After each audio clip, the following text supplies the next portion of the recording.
time heals. Time heals wounds. Hindi laging totoo yun. Ay kahit nga sa literal na pangyayari, nasugatan ka, nasaksakan ng ice pick, syempre, dugo.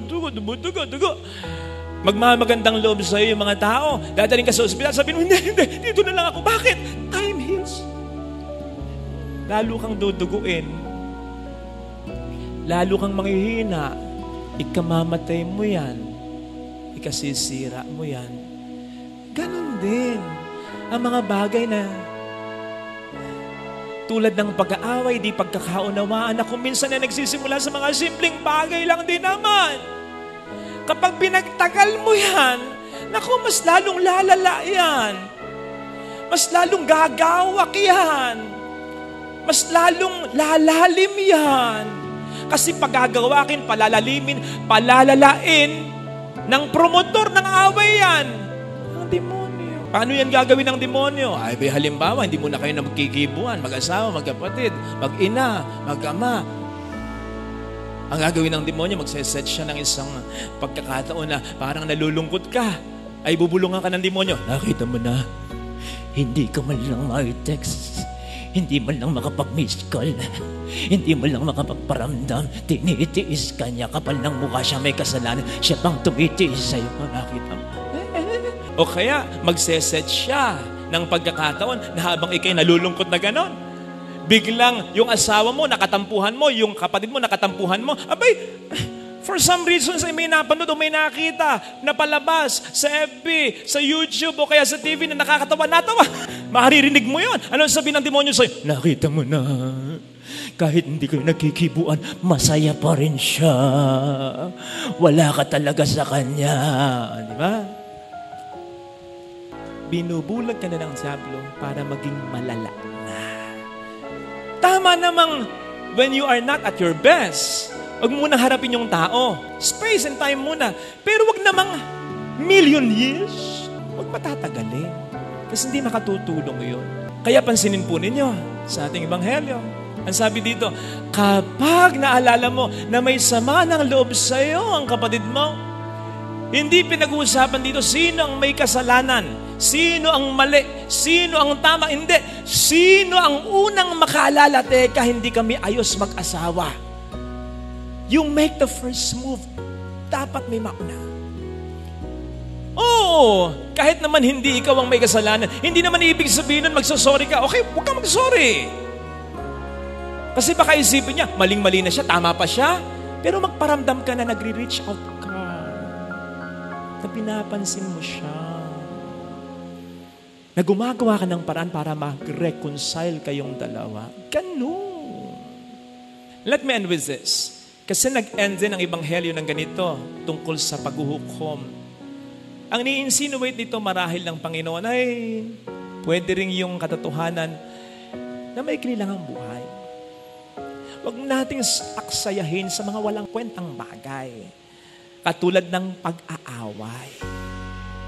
Kasi sa mga oras na tayo nag-aaway at sa mga oras na hindi tayo nagkikibuan, nagtitiisan, marami ang panahon na nasa sayang.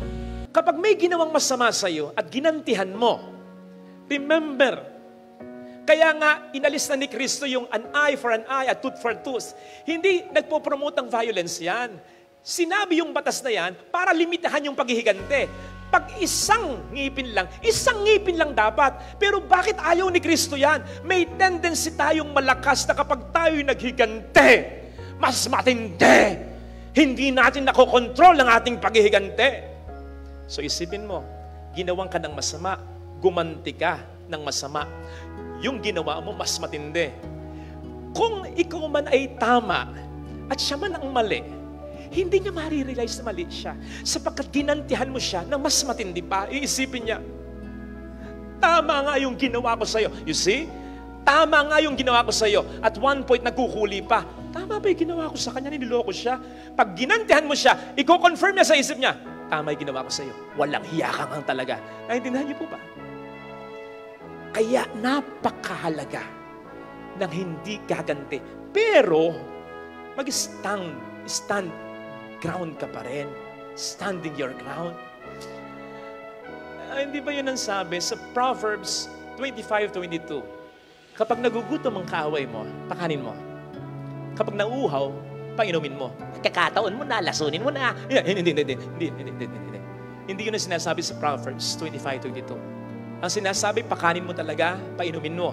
In doing so, ang sabi ng Proverbs, you will heap burning coals on his head. Parang nilagyan mo siya ng nag-aapoy na baga sa ulo niya. Pagkakataon mo na, sunugin mo na. Hindi.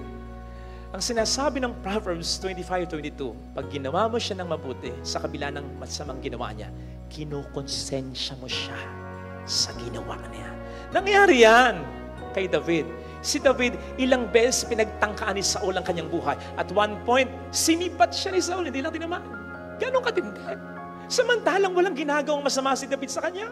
At alang exaggeration yan, basahin po ninyo yun sa Book of Samuel. Maraming beses. Kung ikaw yun, ang gagawin mo? Paglilingkuran mo pa ba si Saul? Hindi na. Baka nga patayin mo pa. Dumating yung pagkakataon. Nagkaroon ng pagkakataon. Si David na patayin si Saul. Binubuyoy siya ng mga kasama niya. Patay mo na para mawala ng problema. Total, ikaw naman ang hari talaga. Naiinggit lang siya. Hindi ginawa ni David. Ang ginawa ni David, pumiraso lang siya ng konting piraso sa damit ni Saul. At sinabi kay Saul ganito, pasensya na kung pumiraso ako sa damit mo, pero ito'y para patunayan ko sa iyo. Napiraso ko yung damit mo na hindi mo nalalaman, kaya kanina kayang-kaya kitang patayin nang hindi mo namamalayan. Umiyak si Saul. At isa sa mga una niyang pangungusap kay David, David, ikaw ang tama, mali ako. Nakonsensya si Saul. Ang buti ng ginagawa mo sa kabila ng marami kong masamang ginawa sa iyo. Hindi mo pinagtangka ng aking buhay bagamat ibinigay sa iyo ni Yahweh ang buhay ko sa iyong mga kamay. Sabi ni Saul kay David, pambihira ka? Kakaunti lang ang pupwedeng gumawa niyan. Totoo naman eh. Bibihira ang pupwedeng gumawa niyan. Sabi nga po ni Pope Francis last year sa Angelus, may sermon yun eh, sabi niya, turning the other cheek is not the withdrawal of the loser. Turning the other cheek is an action of someone with greater inner strength. Ang magpatawad, ang maging civil pa rin kahit sa mga tao na kasasakit sa atin, hindi gawain niya ng mahina, gawain ng malakas yan. Eh kung gawain lang ng mahina yan, lahat tayo kaya natin gawin yan. In fact, habang nagsisermon ako ngayon, iniisip mo, hindi ko kayang gawin yan. Di ba? Gawain lang ng malakas yan. Pinagpatuloy ni Pope Francis, turning the other cheek is overcoming evil with good, which opens a breach in the heart of the enemy. Sabi ni Pope Francis, kahit gaano katindi ang kasalanan sa iyo ng tao, maniwala ka. May kahit konti pa ring puwang ng kabutihan yan. At yung puwang ng kabutihan na yan, walang ibang makapagpapalaki ng puwang na yan, ng konting kabutihan na yan, kundi ang pagmamahal lang. So wag mong sasayangin yung tsansa na makonsensya pa siya sa ginawa niya sa iyo. Wag mong sasayangin ang tsansa, lalong-lalo na kung ang nagkasala sa iyo ay hindi naman iba sa iyo. May pinagsamahan naman kayo. Hindi man dumating yung pagkakataong mapanumbalik yung dati. Maging civil man lang. Hindi yung magtatalikdan na kayo. Hindi yung isusumpa nyo na isa't isa. Hindi yung kahit reunion, wala nang pagsasama talaga. Hindi yung itatakwil mo. Huwag ganon. Kasi kahit paano mayroon pang chance, huwag mo sasayangin yun. Palutangin mo sa pamamagitan ng pagmamahal mo yun. Tandaan po natin ha, ang pinakamagandang paghihiganti is not to get even. Hindi yung makagawa ng masama sa gumawa sa'yo ng masama. Ang pinakamagandang paghihiganti sa tulong ng Diyos ay yung mawala ang masama. Yung makonsensya, yung gumawa sa'yo. Napakabuti ng asawa ko, ba't ka niloko? Napakabuti ng magulang ko, ba't hindi ko nirespeto? Napakabuti ng kapatid ko, isang beses hindi niya ako napagbigyan, nagtampo ko, nakalimutan ko yung maraming beses na ginawa niyang pagtulong sa akin. Napakabuti ng anak ko, tinakwil ko.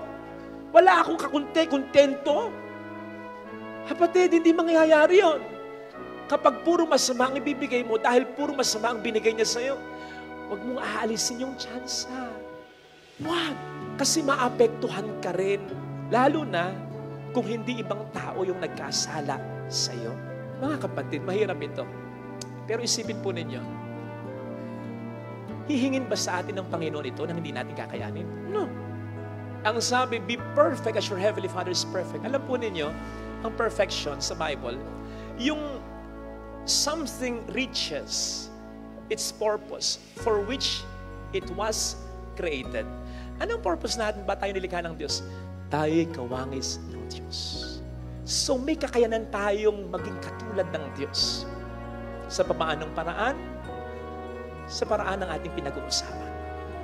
Hindi niyo po manaisip, ha? Ang sabi sa Ebanghelyo, kapag nagpapatawad daw tayo magiging tunay na mga anak ng Diyos. Isipin niyo yun.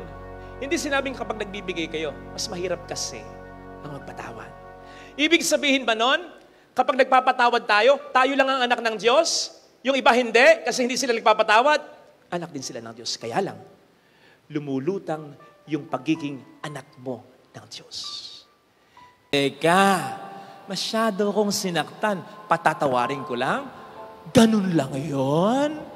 Sa pananaw natin na, teka, hindi naman humihingi ng tawad. Hindi niya deserve ng patawad.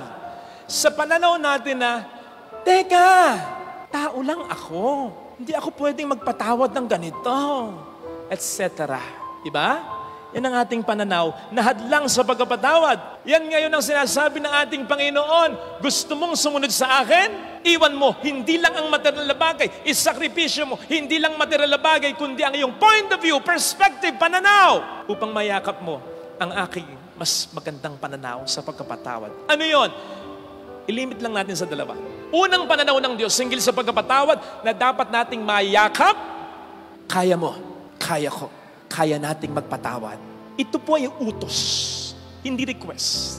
So wala tayong choice. Iuutos ba naman ng Panginoon sa atin kung hindi natin kakayanin? Come on. Siya ang may likha sa atin. Siya ang nakakaalam ng kakayanan natin. Hindi niya iuutos kung hindi natin kayang sundin ang utos. Oo, alam ko, tao lang tayo. Tama naman. Sino bang hindi tao dito? Pero yan, tao lang ako. Yang katwirang yan ay batay lang sa ating pananaw.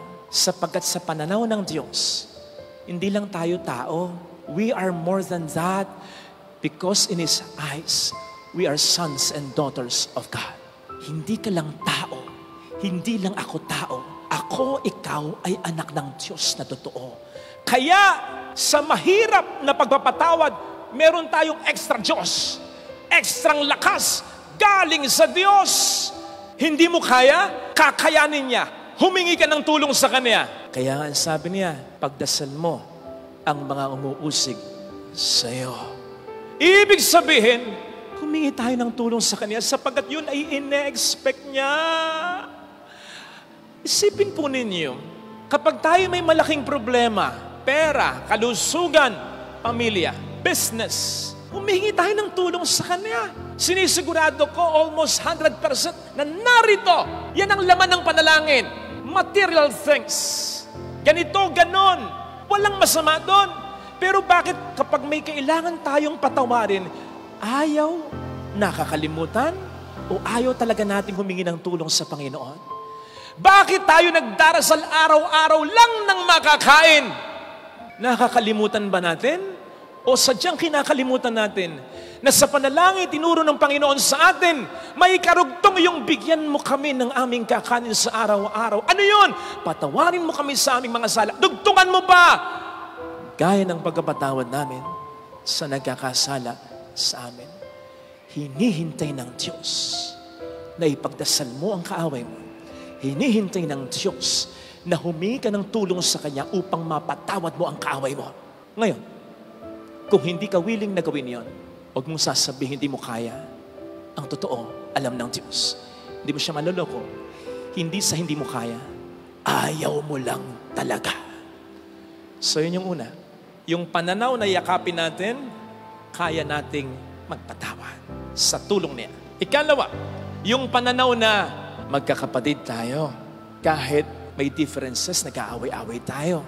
Yan ang pirmis na maririnig mo sa Ebanghelyo. Sa tanong ni Pedro, sa sagot ni Kristo, sinasabi, ini-insinuate, hindi lang insinuation diretsyo, yung nakakaaway natin, kapatid din natin. Natatandaan ninyo yung Ebanghelyo nung nakaraang linggo? Sabi ni Kristo, kung magkasala sa iyo ang kapwa mo, tama po ba? Ganito ang gawin mo, kausapin mo, tama po ba? Mali!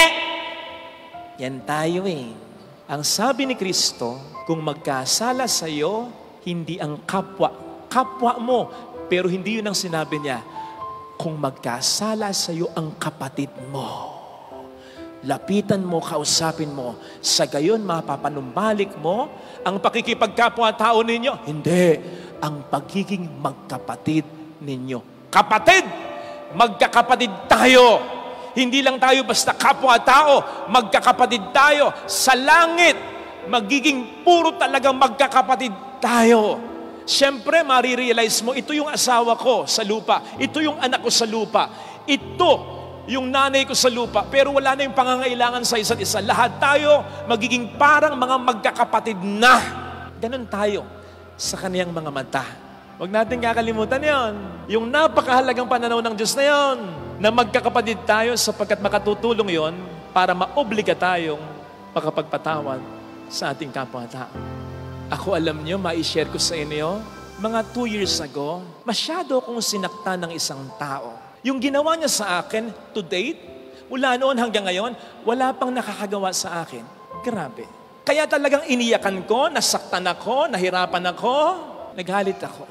Naisip kong gumante kasi malakas ang kutob ko, kaya ko Kung ano yung ginawa niya, mas kaya kong gawin at mas matindi pa.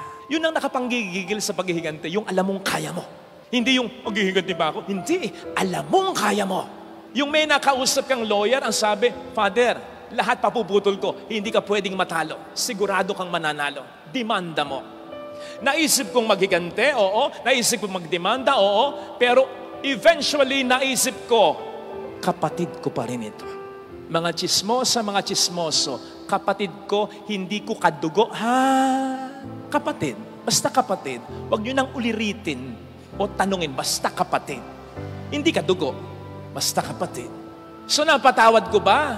Wasn't sure. Kasi hindi naman humingi ng tawad. At masakit pa rin during those times. During those times, mahirap pa rin. Hanggang eventually, parang Christmas party. Nandun, ay naku, ba't ba ako naka-attend dito?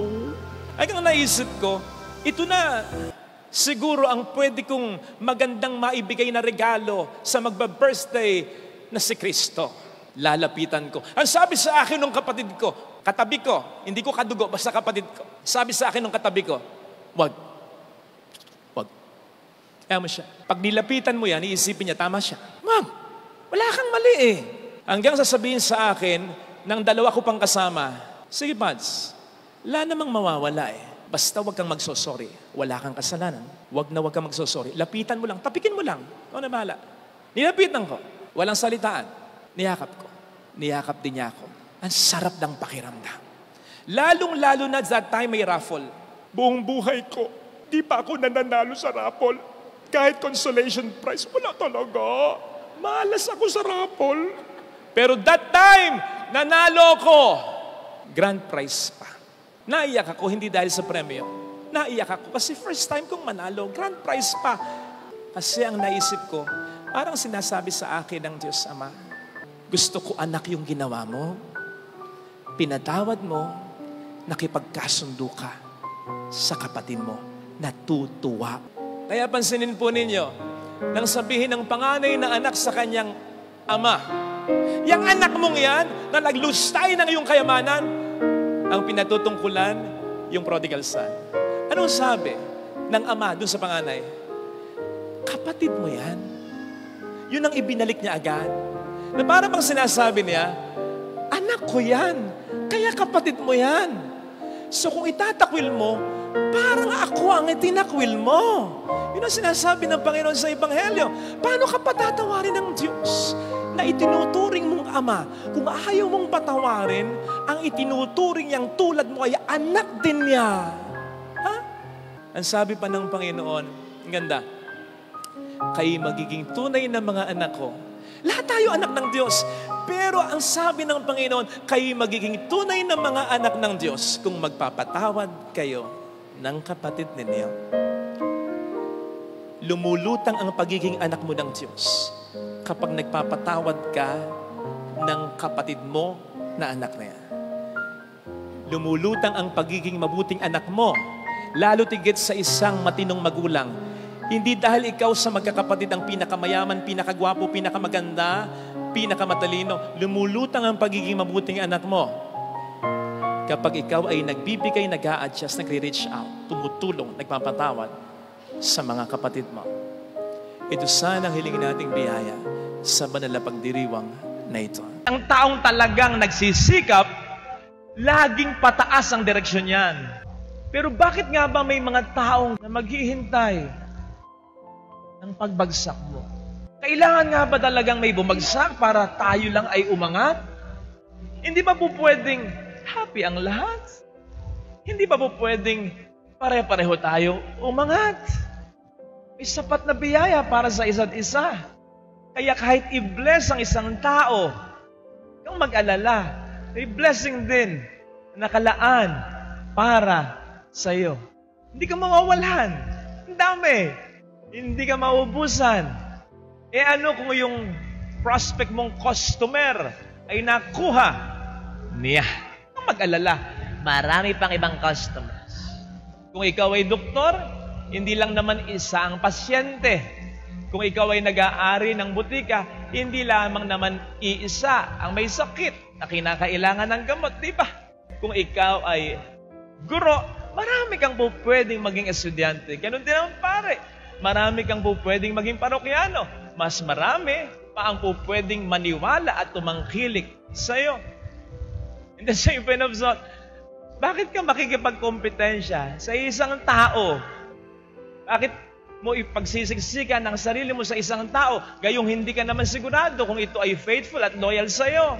Akalain mong masaya daw siya sa piling mo. Pero bakit ganon? Masaya din siya sa ibang tao. Ano yan? Sadyang masayahin lang ang nobyo mo, ang nobya mo? Kapatid, sabi nga nila, there are many fish in the sea. Marami pa. So, hayaan mo siya kung saan niya gusto. Sabihin mo na lamang sa kanya, sige na, alis na. Marami pang gustong pumila. Seriously, yun yung katotohanan eh.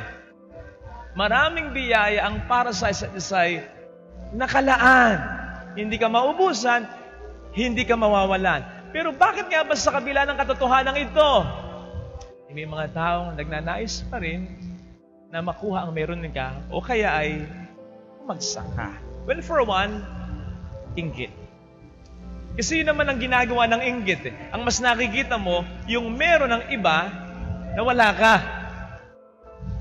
Kaya gusto mo na bumagsak siya sa pag-aakalang pag bumagsak siya, ang biyaya na meron siya ay mapapasayo ng talaga. Wrong! Sapagkat kung ano man ang biyaya na para sa kanya, ay walang kinalaman sa biyaya na para sa iyo. They were somehow ordained by God to have that, just as you were also ordained to have what you have. Kaya kahit bumagsak pa siya, walang masyadong magiging magandang epekto ito para sa iyo. Sapagkat ang blessing na para sa kanya ay walang kinalaman sa blessing na nakalaan para sa iyo. Eh kaya lang, yun nga po ang problema sa taong mainggitin. Ang focus niya ay yung wala siya na meron ang iba. Hindi niya pinag-uukulan ng pansin, ano ba ang biyaya ko? Ano ba ang magagawa ko? Ano ba ang talento ko? Ano ba ang plano ng Diyos para sa akin? Why? Because it will take much time. It will take great sacrifices. It will take many efforts on her part. Mahirap yun. Kaya mas madali para sa isang taong mainggitin, hintayin ko na lang ang pagbagsak mo kaysa magsumika pa ako ng sarili kong sakripisyo. Ayun. Kaya yung mga taong mainggitin at yung mga taong hinihintay lamang ang pagbagsak mo, ito yung mga taong duwag at tamad. Duwag kasi hindi lumalaban ng patas. Tamad kasi ayaw magsikap. In connection with this, gusto kang bumagsak ng ibang tao sapagkat dahil sa'yo, may pressure sa kanila. Dahil sa'yo, lumulutang yung mga kapintasan, kakulangan, and worse. Tamara nila. Pinagbubuti mo yung trabaho mo eh. Sila hindi nila pinagbubuti. Ginagalingan mo eh. Sila hindi nila ginagalingan eh. Nagsisikap ka eh. Tamad sila eh. Gusto nila, bumaba ka. Kaysa magsikap pa sila, bumaba ka na lang. Para pare-pareho na lang. Natatandaan ko dati, hindi ko alam kung ako ay nasa high school noon o nasa elementary. Pero minsan lang naman ito yung nangyari.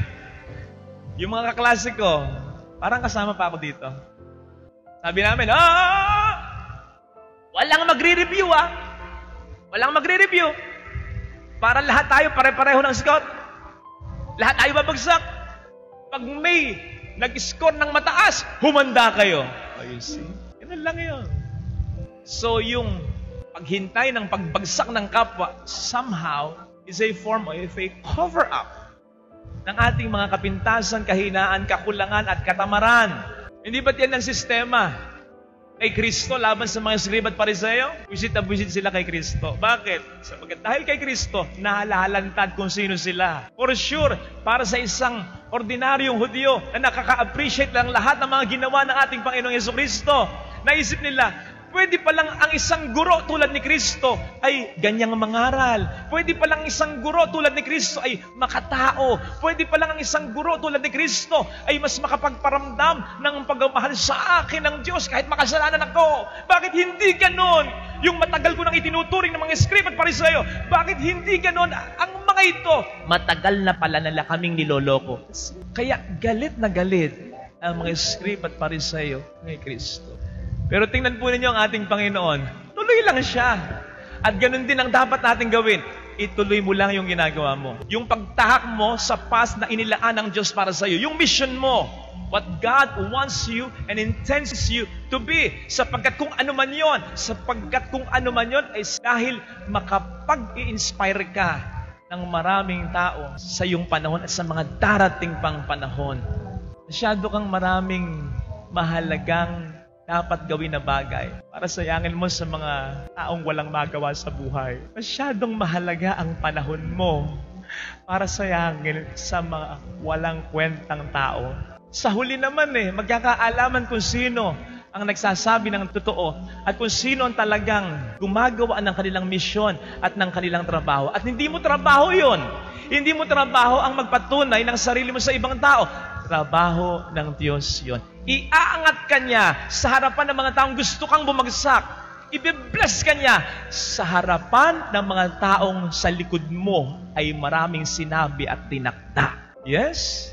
Tama? O pwedeng for quite some time sila ay magtagumpay, mapabagsak ka, siniraan ka? Pwede naman. But not all the time. Kasi ang taong talagang nagsisikap, laging pataas ang direksyon yan. Mabababa yan, mapapabagsak yan minsan, pero laging pataas ang direksyon yan. Samantalang ang mga taong duwag at tamad, inggitero, laging pababa ang direksyon yan. Yung mga taong laging nagsisikap, mabubuhay at mabubuhay sila. Samantalang ikaw na inggitero, inggitera, na nagnanais na ang kapwa mo ay bumagsak, mamatay at mamamatay ka. Masasadlak at masasadlak ka sa dusa. Ngaya nga, mamatay ka sa inggit. Sabi nga nila. Ito sana mga kapatid ang ating ipagdasal sa ating banal na misa. Sapagkat hindi mawawala ang mga taong ganyan talaga. Sila ay hindi naman talaga masasamang tao. Sila ay ginagamit lang ng diablo upang i-distract ka sa mga mabuting ginagawa mo. Kaya hindi sila ang tunay mong kalaban. Ang tunay mong kalaban ay ang diablo. At pasasaan ba't makikita rin naman nila na mabuti at tama ang ginagawa mo? Nakakita ka na ba ng boksingerong matapos ma-knockdown, hindi na tumayo? Hindi na bumangon? Walang ganon. Kung merong ganon, iba na yon. Patay na yon. Delikado na yon. Lahat ng boksingero, kahit ma-knockdown, tumatayo para makabawi. Hindi man sa boxing muli kapag nabilangan na, kundi sa ibang bagay sapagkat alam niya, tatayo at tatayo siya. Hindi lang boxing ang buhay. Marami pang mga laban akong dapat pagtagumpayan at pwedeng mapaglabanan, mapagtagumpayan sa aking buhay. Ganon din sa buhay. Kung ma-knockdown ka, niloko ka, hindi lang yan ang buhay. May sakit ka, hindi lang yan ang buhay. Hindi nag-boom yung negosyo, yun lang ba ang negosyo? Hindi ka napasok sa trabaho, yun lang po ba ang trabaho? Yan lang bang taong yan ang makapagpapasaya sa'yo? At hayaan mong uminog dyan ang mundo mo sa pagkatalo, pagkabigo, sa problemang naranasan mo? Amon, na-knockdown ka, do not stay down. Laban! Father, kana-knockdown ko lang, kadadapa ko lang. Parang walang katapusan, tapos patuloy ang paglaban. Parang hindi ko na mayaayos ang lahat ng ito. Sino ba nagsabi sa'yo, lahat ay tapusin mo, lahat ayusin mo? Masyado ka lang nabibigatan kasi iniisip mo na yung 10 years from now, 5 years from now, iniisip mo na agad, dapat magkaganito, dapat maayos to, dapat maayos yon. One at a time. Kung ano lang muna yung kaya mo. Sapagkat ang Diyos, ang siyang magpupuno ng kakulangan mo. Siya ang aayos. Siya ang magtatapos ng lahat. Basta huwag kang mag-give up. Kaya wag mong isipin, paano mo maayos? Paano mo matatapos? Bahala ang Diyos. Basta, gawa ka ng karampatang pagkilos. Do not give up. Magsikap ka pa rin kung ano lang yung kaya mo. Ano ang laban mo ngayon? Laban ng kalusugan mo? Gusto mong gumaling? Sa palagay mo, ayaw kang gumaling ng Diyos? Meron bang magulang na nakatitiis sa anak na naghihirap? Na ayaw gumaling ang anak? Sige nga. Gusto mong magkasundo muli kayong mag-asawa? Okay? Meron bang Diyos na ayaw magkasundo ang mag-asawa? Siya ang nagpag-isa sa inyong dalawa? Gusto mo na magbuo ang pamilya mo? Siyempre, mas lalong gusto ng Diyos. Gusto mong masolve ang problema mo, makapagbago ka ng buhay, magbago yung mahal mo, mas lalong gusto ng Diyos. Kaya kung yan ay iniisip mong laban mo, ang isipin mo, mas laban ng Diyos ito. Kaya hindi imposible ang himala at milagro. Ang hindi mo kayang gawin, ang Diyos ang gagawa para sa iyo. Do not give up. Para may mangyari pa ring milagro, may himala pa ring maganap. Walang mangyayari kung lahat kayo mag-give up. Dapat may lumaban. Huwag mong kalituhan yung pagkapagod mo at huwag mong isipin na wala ng pag-asa mo. Habang may buhay, may pag-asa, buhay ka pa, may pag-asa ka pa, napapagod ka lang. Sapagkat yun ang ginagawa sa iyo ng demonyo eh. The devil knows he cannot take you out. Hindi kanya kayang patayin. Bakit? Hindi naman siya nagbigay ng buhay mo eh. Unless isuko mo ang buhay mo sa kanya. The devil knows very well he cannot take you out. Kaya ang ginagawa niya, he is wearing you out. Pinapagod ka niya. Para mawalan ka ng pag-asa. Ano ang sabi ng Panginoon? For those who are tired and weary, come to me. I will give you rest. Alam ng Panginoong mapapagod ka. Alam niya. Kaya yung demonyo, inuunahan na niya. Pag napagod ka, huwag kang lalapit sa demonyo. Mas lalo kang mawawala ng pag-asa, diskarte sa buhay. Lumapit ka sa akin. Bibigyan kita ng kapahinga sapagkat maginhawang dalhin ang aking pasanin. Father, teka. Sabi mo, bibigyan niya ako ng pahinga. Bakit bibigyan niya pa rin ako ng pasanin? Ganito. Ang pasaning ibibigay niya ay mas kaya mo sapagkat kasama na siya sa pagbubuhat nito. Alam po ninyo yung pamatok na nilalagay dito sa batok ng isang animal, halimbawa baka o kalabaw o asno, nasanay tayo dito sa Pilipinas na isa lang nakalagay, di ba? Isang hayop lang, nakalagay isang pamatok lang. Sa mga Israelita, si Jesus ay isang Hudyo. Dalawa yan. Dalawang animals yung nagdadala. So magkahugpong na dalawang pamatok. So in essence, sinasabi ng Panginoon, ito ang pamatok na ibibigay ko sa iyo. Karpintero ko, ako ang gumawa nito. Isang batok sa batok mo, isang pamatok, yung isang pamatok sa akin. At dahil mas malakas, mas makapangyarihan ako sa iyo, ako ang mas magdadala ng problemang ito. Basta, lumakad ka para madala kita sa pangarap ko para sa iyo. Yun lang. Yun lang hinihingi sa atin ng Diyos. Do not give up. Huwag kang mawawalan ng pag-asa. Lagi kong sinasabi, hindi ka buhay ngayon kung wala nang magandang balakin para sa iyo ang Panginoon.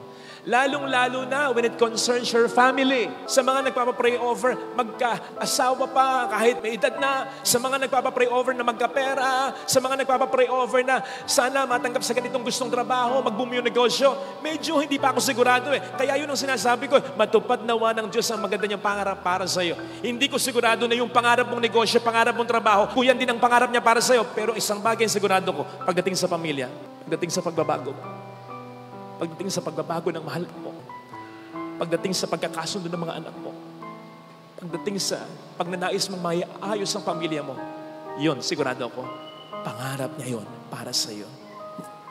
Eh di ba, yan ang pangarap natin lahat.